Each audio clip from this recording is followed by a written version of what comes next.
10 question हमने कल upload कर दिए थे। आज अगले 10 क्वेश्चन हम अपलोड करेंगे। तो सभी बच्चे जो हैं ध्यान से देखें। उम्मीद है कि कल जितनी प्रॉब्लम आई थी शायद आज इतनी प्रॉब्लम ना रहे, और दिन पर दिन धीरे धीरे इसमें सुधार होता चला जाएगा। जो टेक्निकल इशू बीच बीच में आ रहे वो सब ना आएंगे। अब स्टार्ट करते हैं अपना। 10 क्वेश्चन कल हो गए थे पहली शीट के। आज 11वां क्वेश्चन है हमारा। 11वां क्वेश्चन है, एक घन की प्रत्येक भुजा को 10% बढ़ा दिया जाता है तो उसके आयतन में क्या परिवर्तन होगा, उसके आयतन में कितने प्रतिशत की वृद्धि होगी। दो तरीके से हम इस प्रश्न को कर सकते हैं। हम इसमें यह फॉर्मूला भी यूज कर सकते हैं, a + b + ab बटा 100। लेकिन अगर यह फॉर्मूला हम यूज करते हैं तो इसको हमें 2 बार अप्लाई करना पड़ेगा। दूसरा तरीका हमारा फॉर्मूले का तरीका है कि हमें पता होना जरूरी है कि घन का आयतन होता है भुजा गुणा भुजा गुणा भुजा बराबर आयतन, मतलब भुजा का घन। अब भुजा को हमने 10% बढ़ा दिया। पहले 100 थी, अब 110 हो गई। पहले भुजा हमारी 100 थी, 110 हो गई। यहां से फिर बढ़ा दिया हमने 100 से, फिर 110 होगी।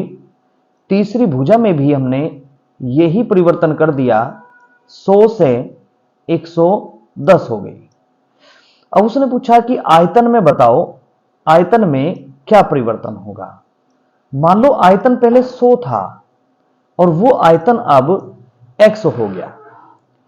अब यहां ध्यान रखना, देखो 100 से तो 100 कैंसिल हो गया, इसकी 2 जीरो से हम ये 2 जीरो कैंसिल कर देंगे, 1 जीरो से 1 जीरो कैंसिल होगी, नीचे बचा 10, और 11 का घन होता है 1331।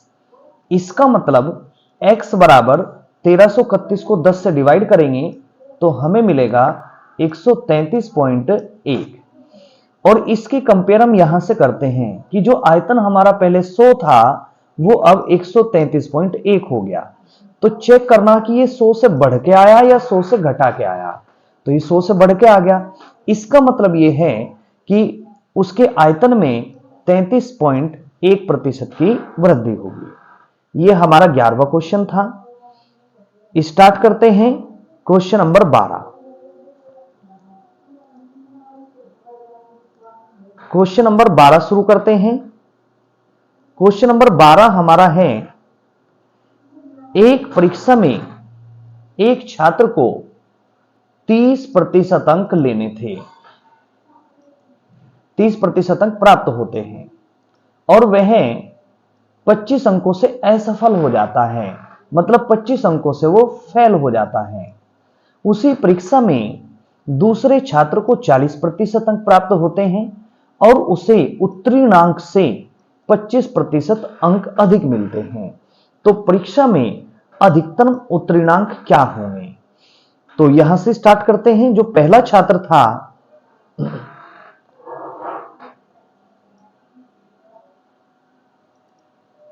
जो पहला छात्र था उसको 30% अंक मिले और वो कितने अंक से फेल हो गया, वो 25 अंक से फेल हो गया। अगर उसको 25 अंक दिए जा तो वो पास हो जाएगा। हमने 25 अंक उसको ऐड कर दिए तो पास होने के लिए जो पासिंग मार्क्स होंगे वो 30% जमा 25 होंगे। उसी परीक्षा में जो दूसरा छात्र था उसको 40% नंबर मिल रहे हैं और उसे उत्तीर्णांक से 25% अधिक अंक मिलते हैं। तो पास होने के नंबर ये हैं और इन नंबरों से ये वाले नंबर 25% अधिक हैं। तो इन दोनों को इक्वल करने के लिए हमें इन नंबरों में पास होने के अंकों में 25% अंक जोड़ने पड़ेंगे और 25% अंक जोड़ने के लिए इन नंबरों का हम 125% निकाल देंगे। 125 बटा 100 कर देंगे। और ये 125 बटा 100 हमारा बराबर होगा 40% के। 25 से कैंसिल कर दिया, 25 पंजे 125 और 25 चौका 100। 5 से ये 40 कैंसिल हो गया, 5 अठे 40। अभी जो 4 है यहां डिवाइड में है तो इधर मल्टीप्लाई में चला जाएगा। नेक्स्ट लाइन हमें मिलेगी 30% जमा 25 बराबर 8 चौक 32%। अब इधर 32% है, इधर 30% है, तो 32 में से 30 माइनस हो गए, 2% हमारा 25 अंक के बराबर हो गया। अब अगर हमें कुल पूर्णांक बताना होता तो हम इसका 100% निकाल लेते। 2% 25 है तो 100 निकालने के लिए 50 की मल्टीप्लाई। लेकिन उसने अधिकतम उत्तीर्णांक पूछे, पास होने के लिए कितने अंकों की आवश्यकता है।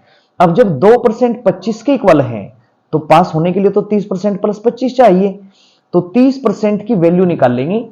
2% बराबर 25 और 30% करने के लिए हम 15 की इसमें गुणा कर देंगे। तो 15 5 75, 15 दूनी 30 और 7 37। 375 अंक तो हो गए 30% में, और पास होने के लिए जरूरत है 25 अंक और, तो 25 अंक इसमें प्लस कर देंगे। और जैसे ही 25 अंक इसमें प्लस करेंगे तो पास होने के लिए आवश्यकता है 400 अंकों की। तो ऑप्शन नंबर ए हमारा राइट आंसर होगा। अगला प्रश्न शुरू करते हैं। तीसरा प्रश्न है हमारा प्रश्न नंबर 3। एक चुनाव में 2 उम्मीदवार हैं, 75% मतदाताओं ने अपना मत दिया, वोट डाले, जिसमें से 2% वोट अवैध घोषित कर दिए गए। एक उम्मीदवार को 9261 वोट मिले जो वैध वोटों का 75% है। तो चुनाव में कुल मतदाता कितने हैं? यह क्वेश्चन अभी हाल ही में यूपी कांस्टेबल में आया हुआ है। तो यह प्रश्न अच्छा प्रश्न है। 75% मतदाताओं ने अपने वोट डाले। हमने मान लिया कि कुल मत 100% थे और इन 100% में से वोट डाले गए कितने, यहां लिखते हैं डाले गए मत।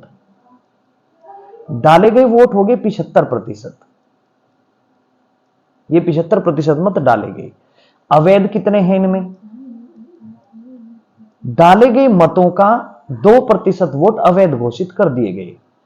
तो 75% का हम यहां से निकाल लेंगे 2%। 75 दूनी 150 को 100 से डिवाइड करेंगे तो 1.5%। अब देखो डाले गए थे 75 और खराब हो गए 1.5, तो वैध मत कितने रहेंगे? वैध मत इसमें से इसे घटा के मिलेगा, 73.5% वैध मत रहेंगे। अब उसने कहा कि एक उम्मीदवार को 9261 मत मिले जो वैध वोटों का 75% है, तो इनका 75% हम 9261 के इक्वल कर देंगे, 73.5%, और इनका करेंगे 75% जो बराबर होगा 9261 के बराबर होगा। अब इनको सोल्व करने के लिए 75 बटे या तो 100 कर लो या इधर गुणा 100 कर दो। ऐसे ही से है कि प्रतिशत हटाने के लिए बटे 100 करेंगे या इधर गुणा 100 कर देंगे। इसका पॉइंट हटाने के लिए इधर एक जीरो आ जाएगी। इनको सोल्व करते हैं, 25 थी 75 और 25 चौका 100, ये 40 हो गया। यहां से ये 735 है, इसको भी 5 से डिवाइड करते हैं।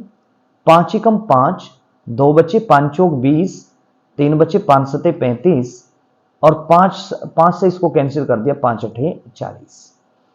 21 सत्ते 147, 21 से इसको डिवाइड करते हैं, 21 चौक 84, 8 बच गए, फिर 21 चौक 84 और 21 कम 21।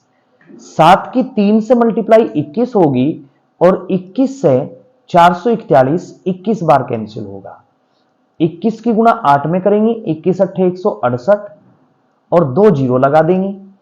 इसका मतलब जो चुनाव में मतदाता थे टोटल वो कितने होंगे? 16,800 होंगे। तो हमारा ऑप्शन सी ऑप्शन हमारा सही होगा। तो ये 13वां प्रश्न था हमारा। थोड़ी सी कैलकुलेशन जरूर है प्रश्न में, लेकिन अच्छा प्रश्न है। अगला प्रश्न शुरू करते हैं, प्रश्न नंबर 4।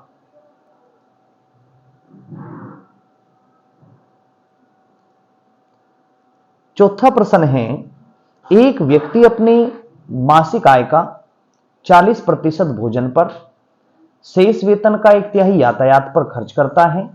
यदि वह 4500 रुपये मासिक बचाता है, जो भोजन तथा यातायात पर खर्च के बाद रुपयों का आधा है, तो उसका मासिक वेतन ज्ञात कीजिए। तो यहां से लिखते हैं सबसे पहले, भोजन पे कितना खर्च कर दिया उसने? भोजन पे खर्च कर दिया उसने 40%, तो यहां से 40% लिखेंगे। शेष वेतन का, अब शेष वेतन कितना बचा? जब 40% खर्च कर दिए तो शेष वेतन बचा 60%, और 60% का यातायात पे खर्च करता है वो 1/3, तो 60% का हम निकाल लेंगे 1/3। 1/3 इसका होगा 20%, मतलब खाने पे 40% खर्च कर दिया और यात्रा पे 20% खर्च कर दिया यातायात पे, तो टोटल खर्चा उसका 60% का हो गया। अगर 60% उसने खर्च कर दिया तो उसकी जो बचत रही उसकी बचत 40% होगी। अब प्रश्न में भी हमें बचत दी हुई है, लेकिन ध्यान रखना कि ये जो बचत है हमारी 4500 रुपए की जो बचत है, ये हमारी पूरी बचत नहीं है। उसने कहा यदि वह 4500 बचाता है जो भोजन तथा यातायात पर खर्च के बाद रुपयों का आधा है, मतलब ये आधी बचत है। अगर आधी बचत 4500 रुपए की है तो पूरी बचत 9000 रुपए की होगी। तो 40% को हम 9000 के इक्वल कर देंगे। यहां से 100% निकाल देंगे। 100% मतलब उसके वेतन का पता चलेगा कि कितना है। देखो यहां से इस परसेंटेज को हटाने के लिए गुणा कर देते हैं 100 की। 0 से 0 कैंसिल कर दी, 4 से 100 कैंसिल हो गया 25 बार, और 25 की गुणा करेंगे 900 में, 25 निम्मा 225। इसका मतलब उसका जो मासिक वेतन था वो 22,500 रुपए था। अगला प्रश्न शुरू करते हैं। अगला प्रश्न है, एक शहर की जनसंख्या 64,000 है। फिलहाल उसकी जनसंख्या 64,000 है और 10% प्रति वर्ष बढ़ती है। 10% के हिसाब से हर एक साल बढ़ती चली गई, तो 3 वर्ष बाद शहर की जनसंख्या क्या होगी? देखो पेड़ की लंबाई का बढ़ना, जनसंख्या का बढ़ना, ये सब हमेशा कंपाउंड इंटरेस्ट के हिसाब से बढ़ते हैं, चक्रवृद्धि ब्याज के हिसाब से बढ़ते हैं। 10% बढ़ जाती है, मान लो पहले 100 थी और 10% बढ़ी तो 110 होगी, और ये ऐसा 3 साल तक हुआ। 100 से फिर 110 होगी, यहां फिर 100 थी, 100 से फिर 110 होगी। अब देखो यहां से 100 से 2 जीरो कैंसिल, 1 जीरो से ये वाली जीरो कैंसिल, इस जीरो से ये जीरो कैंसिल, 2 जीरो से ये 2 जीरो कैंसिल होगी। अब इन सब की हम कर देंगे मल्टीप्लाई।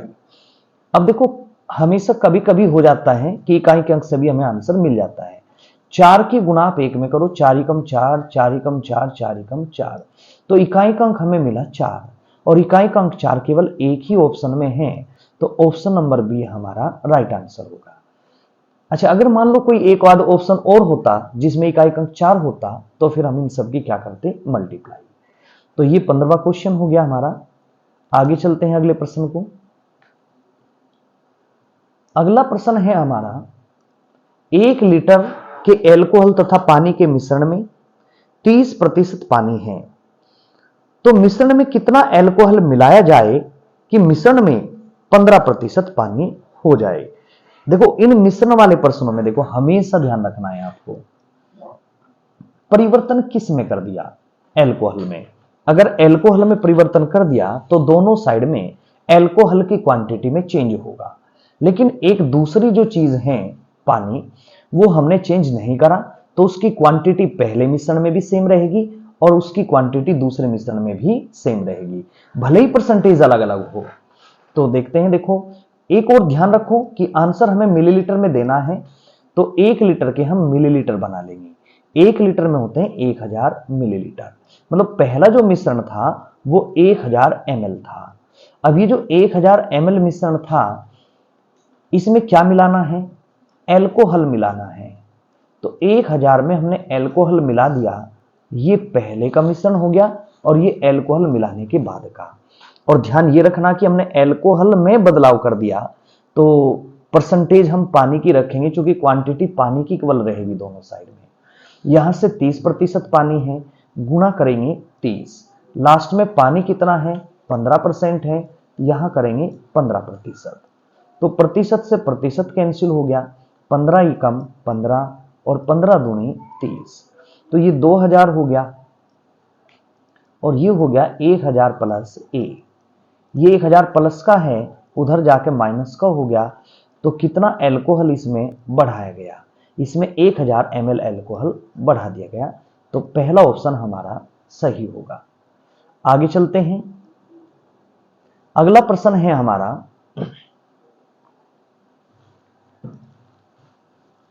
एक परिवार में चावल, मछली तथा तेल पर खर्च का अनुपात 12:17:3 है।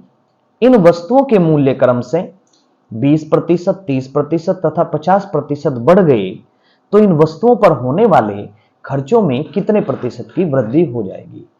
अब देखो, यहां से एक तो खर्चा है हमारा चावल का, दूसरा है मछली, तीसरा है तेल। पहले का खर्चा है 12, 17 और 3 का। अब जो वृद्धि हुई, पहले के खर्चे में 20% की वृद्धि होगी। तो 12 का 20% हम जब निकाल लेंगे तो 12 का 20%, 12 दूनी 24, 2.4 हो गया। तो 2.4 इसमें बढ़ गया। चावल का खर्चा 12 रुपए से 14.4 रुपए हो गया। मछली के खर्चे में कितने की वृद्धि होगी? 30% की वृद्धि होगी। अब मछली का खर्चा पहले कितना था? 17 था। 17 का हम कितना परसेंट निकाल लेंगे? 30% निकाल लेंगे। जीरो से जीरो कैंसिल करेंगे। 17 × 51, 51 को अगर 10 से डिवाइड करेंगे तो 5.1। ये 5.1 बढ़ गया, पहले 17 था तो 17 और 5 22, 22.1 हो गया। अब तेल का खर्चा देखते हैं। तेल का खर्च बढ़ा 50%। 3 का 50%, 50% का मतलब होता है हाफ, आधा। तो 3 का आधा होता है 1.5, 1.5 रुपया इस पे बढ़ गया। तो तेल का खर्चा अब जा 4.5 हो गया। अब उसने कहा कि टोटल खर्चे में जो वृद्धि हुई वो कितने प्रतिशत की होगी? तो सबसे पहले का खर्चा ऐड करो आप। पहले कितना खर्च था? 17, 12, 29 और 3 32।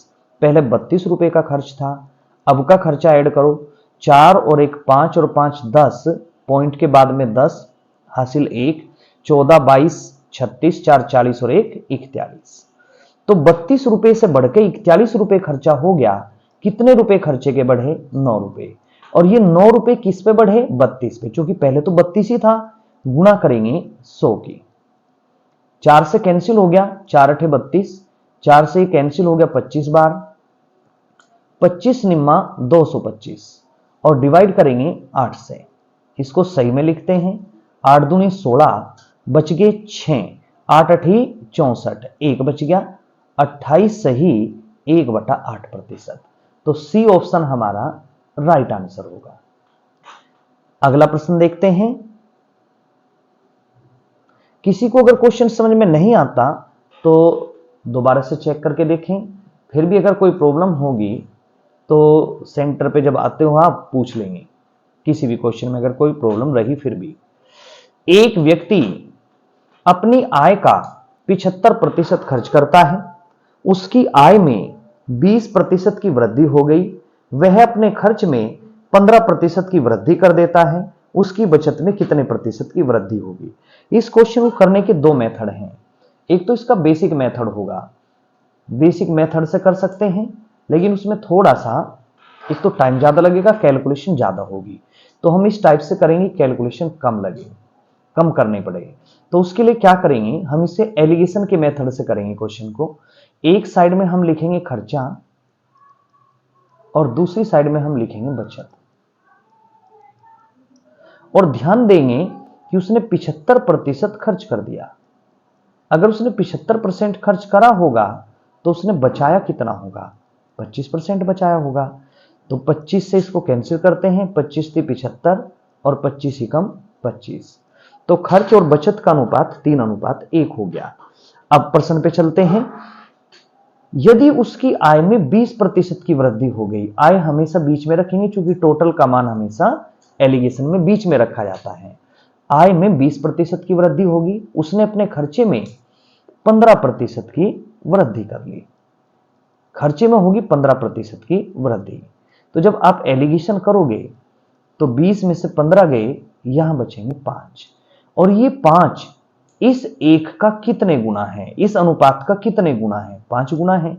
तो जब इधर ये 5 गुना है तो अनुपात का 5 गुना इधर लिखेंगे हम, 3 पंजे 15।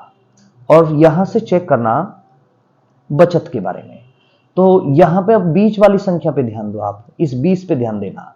20 से एक बार कैलकुलेशन आप इधर करेंगे नीचे की साइड में, 20 में से 5 घटा के 15 आया, 20 और 5 की कैलकुलेशन से 15 अगर आ रहा तो घटा के आया। अगर इस साइड में हमने घटा दिया तो इस साइड में हम प्लस कर देंगे, 20 और 15 35। तो बचत में जो वृद्धि होगी वो 35% की होगी। इसका मतलब हमारा दूसरा ऑप्शन हमारा राइट आंसर होगा। अगला प्रश्न शुरू करते हैं। प्रश्न नंबर 19वें प्रश्न में प्रश्न दिया हुआ है, ताजे फलों में 58% पानी है और सूखे फलों में 30% पानी होता है। 200 किलोग्राम ताजे फलों में कितने सूखे फल प्राप्त होंगे। तो यह प्रश्न भी वही है मिश्रण जैसा ही। आपको ध्यान रखना है कि पहले पानी 58% था और सूखे फलों में पानी 30% रह गया। तो आपको ध्यान देना कि पहले ताजे फल थे फिर सूखे फल हो गए, सूखने का मतलब उनमें से पानी उड़ गया। तो परिवर्तन जो हुआ अब की बार वो पानी में हुआ, फलों में कोई परिवर्तन नहीं है। तो एक साइड में हम लिखेंगे ताजे फल और एक साइड में लिखते हैं सूखे फल। ये ताजे फल हो गए और ये सूखे फल हो गए। ताजे फलों की मात्रा हमें गिवन है, दिया हुआ है। ताजे फलों की मात्रा दी हुई है 200 किलो और सूखे फलों की मात्रा हमने रख ली x। अब सबसे मेन चीज है इस परसेंटेज पे फोकस करना कि आपको इधर 58%, 30% लिखना या माइनस करके लिखना है। तो ध्यान ये देना कि हमारा जो परिवर्तन अब की बार हुआ वो पानी में परिवर्तन हुआ, पानी उड़ गया। तो हम पानी की परसेंटेज नहीं रखेंगे, जिसमें परिवर्तन होगा उसकी परसेंटेज नहीं रखेंगे, जिसमें परिवर्तन नहीं है उसकी परसेंटेज रखेंगे। अगर शुरुआत में 58% पानी था तो फल कितने थे, फल 42% थे। अब पानी कितना है, 30% है, तो फल कितने हैं, 70% है। बराबर कर देंगे, 0 से 0 कैंसिल हो गया, 7 छंग 42, 6 की गुना 20 में करेंगे तो x बराबर 120। इसका मतलब ये हो गया कि सूखे फलों की मात्रा 120 किलो होगी। पहला ऑप्शन हमारा राइट होगा। लास्ट क्वेश्चन है पहली सीट का हमारा, पेट्रोल के मूल्य में 85% की वृद्धि होती है, इसकी खपत में कितने प्रतिशत की कमी कर दी जाए कि इस पर होने वाले खर्च में केवल 11% की वृद्धि हो। तो ध्यान रखना है ऐसा क्वेश्चन पहली सीट में भी आया था, मूल्य गुणा खपत बराबर खर्च। मूल्य में क्या परिवर्तन हुआ, 85% बढ़ गया, पहले 100 था अब हो गया 185। खपत में देखते हैं, खपत में परिवर्तन पूछा, मान लो पहले 100 थी खपत अब x होगी। खर्च 11% बढ़ गया, पहले 100 था 111 हो गया। 100 से 100 कैंसिल हो गया, 5 से इसको कैंसिल करते हैं, 5 तिया 15, 5 सते 35 और 5 दूनी 10। 37 से ये 3 बार कैंसिल हो गया, देखो 3 सते 21, 3 तिया 9 2 11, 20 की गुना इधर चली गई। x बराबर यहां से हमें मिलेगा 20 तिया 60। तो हमें ध्यान रखना कि खपत पहले 100 थी जो अब 60 रहेगी, मतलब खपत में क्या परिवर्तन हो गया, 40% की कमी होगी। 40% की कमी, और 40% की कमी का एक ऑप्शन हमारा है सी ऑप्शन। ठीक है, तो ये हमारे 10 क्वेश्चन आज थे। उम्मीद है कि आप सब लोग इन्हें अच्छे से देखेंगे, इन सभी सीट को अच्छे से रिवाइज करेंगे, और कोशिश ये है कि कोई भी क्वेश्चन आपका अलग से ना छूटे। धन्यवाद।